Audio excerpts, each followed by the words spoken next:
All right. Hey, what's up? This is Tony Campos from Static X. We'll be out in good old Oz coming up May 19th through the 21st. Melbourne, Sydney, and Brendale. So come on out. We'll see you soon. Beautiful, Tony. Thanks for joining us today, mate. Yeah, man. So, as you mentioned, bro, Static X returned to Australia for 3 shows, starting in Melbourne on May the 19th, before hitting Sydney on the 20th and finishing in Brisbane on May the 21st. So, how are you feeling about the trip, man? Yeah, dude. I love going to Oz, man. I've always said if for some reason I can't I can't live in LA, I'll go live somewhere in Australia, man. That'll be the go. Bit of a different climate over here for you, though. Yeah, I mean, it probably take me a minute to get used to driving on the other side of the road, but I can manage. You'd only do it wrong once, mate, and then that'd be Yeah, the end anyway. right. Yeah. And you're going to be here to celebrate the 20th anniversary of your 2001 album Machine. So does that mean that you're going to be playing most of that album? We'll be playing. I wouldn't say most of it, but we'll be playing a lot of cuts off that album. And you're actually being quoted in the press releases saying that you will play songs off both Machine and Wisconsin Death Trip, as well as a number of nice surprises. Like, I don't know about you, bro, but I hate surprises. So I suppose you're going to elaborate for us.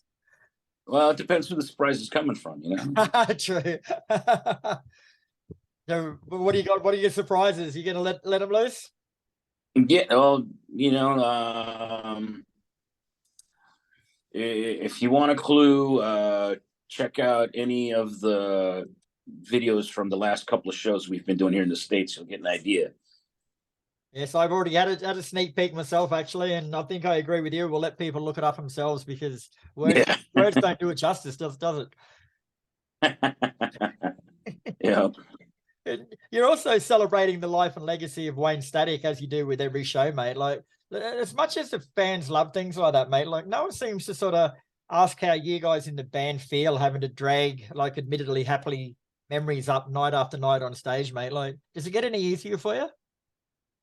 Yeah, I mean, being together with my friends, that were there with me in the beginning, and that just having that camaraderie with those guys just keeps the vibe positive, and we keeps it focused on all the good times we had together.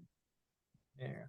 And of course, you've now got Zero out the front of the band. So, how different is the live show with him there than what it was previously?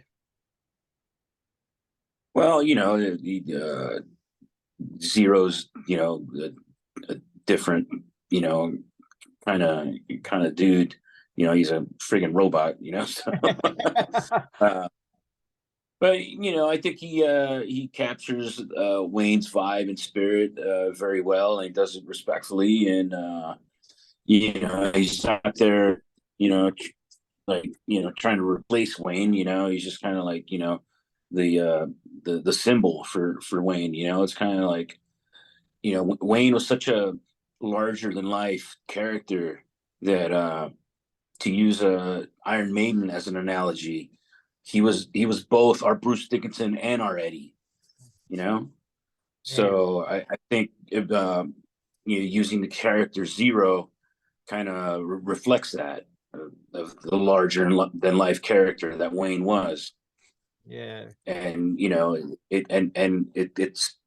it represents him without trying to replace him. Yeah, that's perfect. I know, like initially there's a bit of skepticism about it, and there's a lot of negative feedback, which I think was completely unfair. But how's that going now? Like, are the fans finally starting to embrace the fact that this is a new era of the band? Yeah, I mean, I noticed that there was apprehension at first. Obviously, Wayne touched a lot of people hearts, and anytime you do something like that, people are gonna have their apprehensions. But once we got out and we showed what we were doing, and how we were doing it in a respectful way with the blessing of Wayne's parents. Um, I think the majority of people got it, and it's been pretty positive ever since. Yeah, good. So we'll go back to the stage show a bit here, mate. Like from what I've seen, the stage show is absolutely spectacular. Like, are you bringing the full production over that you've got from overseas? I'm not sure if we're going to be able to bring all of that stuff, just because of shipping limitations. But we'll bring as much as we can. Yeah. So could you sort of run us through like the typical Static X stage show? Because I say we haven't seen it here for that long, and you can watch it on YouTube, but it just doesn't capture it. Well, it won't capture it, but it'll give you a good idea of what's going on. Far better than anything I could say. So Like all I can say is it's just a blast. It's a really good time. So. go back to the beginning of Static X if we can, bro. Like you've been with the band from the very start in 1994. So what was the musical climate like back then that sort of gave birth to Static X, and where did you guys fit in initially? Well, we started out in that LA scene, on the Sunset Strip with bands like Cold Chamber and System of a Down, Human Waste Project, Spine Shank, Head PE, that whole scene, and it was a really fun scene to be part of. Every band had like their own unique thing going on, and everyone like helped each other out as far as promoting their shows. Everybody would be handing out flyers at everyone else's shows. So it was a kind of an incestuous thing, but very cool for the scene, man. And yeah, I don't know that happens so much these days. Where bands are like helping each other out as opposed to trying to cutthroat the other one. It's more like that these days, isn't it? Yeah. Back in the beginning, man, like you managed to combine elements of industrial metal and new metal in a way that hadn't really been tried successfully before. So, how did you guys make it work? Like, did you sort of sit down and plan that direction, or did it come to you naturally? No, man. I mean, when I first started jamming with Wayne and Ken, um, they were doing kind of a grunge kind of metal thing, kind of like a grungy Crowbar kind of vibe. Um, and then we tried a couple of different things. At one point, we were doing Black Flag and Circle Jerks covers, Wow. and yeah, and then one day Wayne just came in with his drum machine, and he hit play and played a riff over it, and we were like, yeah, let's rip off Ministry and Prong, and that's the direction we went in, and it caught on. Yeah. And you had massive success with the album Machine and Wisconsin Death Trip, but do you remember like at what point you personally sort of looked around and felt things that going pretty good for the band? Um, I think um, I think when we got word that record labels were actually interested, and because by then I had dropped out of school for the second time, and I was like, "Fuck, what am I gonna do with my life?" And shit started happening for the band, and it was like, "Well, let's see where this goes." Not really expecting anything. Like this is the last thing I thought I'd do for a living, um, and shit just kept happening for the band, and at the point where labels were talking to management, I was like, wow, okay, this could be cool. I might not have to keep working this shit job. Oh, cool. And then like after Wayne passed in 2014, it took yourself and Koichi and Ken like 4 years to announce the reform band with a new singer. So how difficult was that decision for you? Like, was there ever a stage where you felt like you probably couldn't go on? Well, yeah. I mean, like I once the band fell apart in 2009 and Wayne went solo, that was like that's it. And unless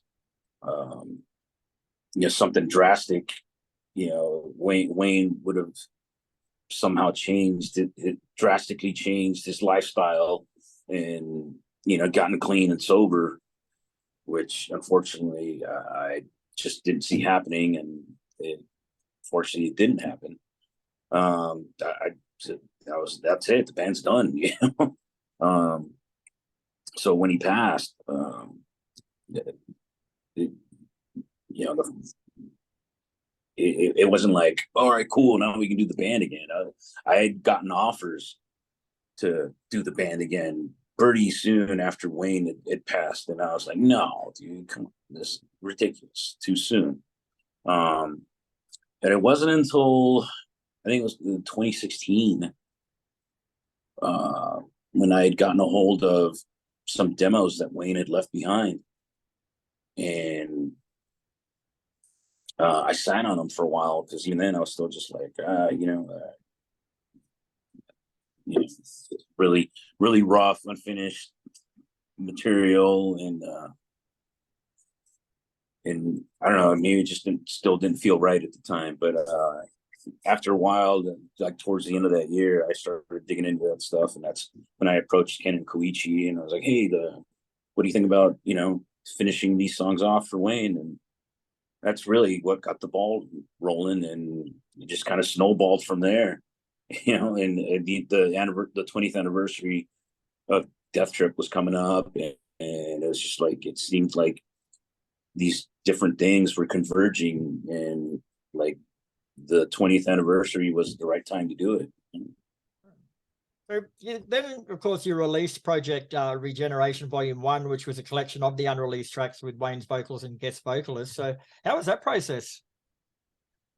It was slow, meticulous at times, but also in a way, it was like kind of like working with Wayne again. Like I mentioned previously, Wayne would come in with this drum machine and a guitar riff, and we'd build from that.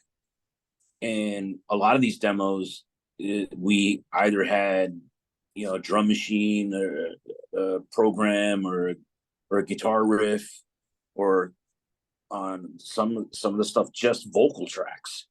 So, but we had like this basis where we could build songs off of, which is kind of how it's exactly how all the songs that ended up on Wisconsin Death Trip came about, with Wayne bringing in the initial idea and us hashing it out in a jam room. And then last month you announced Volume 2 of the Project Regeneration, and said that along with some more unreleased and recovered material, there's also going to be some entirely new music. Is that right? Yeah.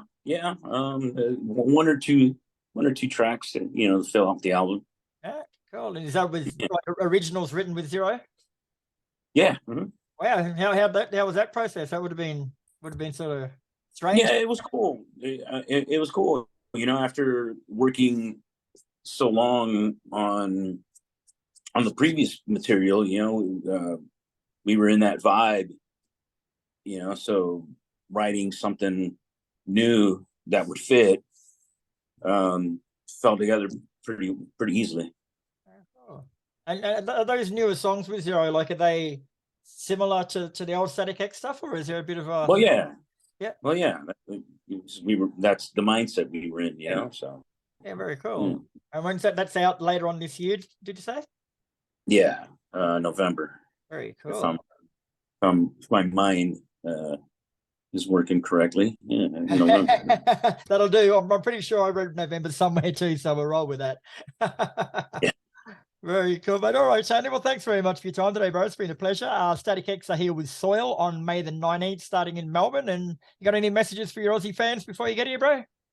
Yeah, hey man, Aussie rules. We'll see you guys soon.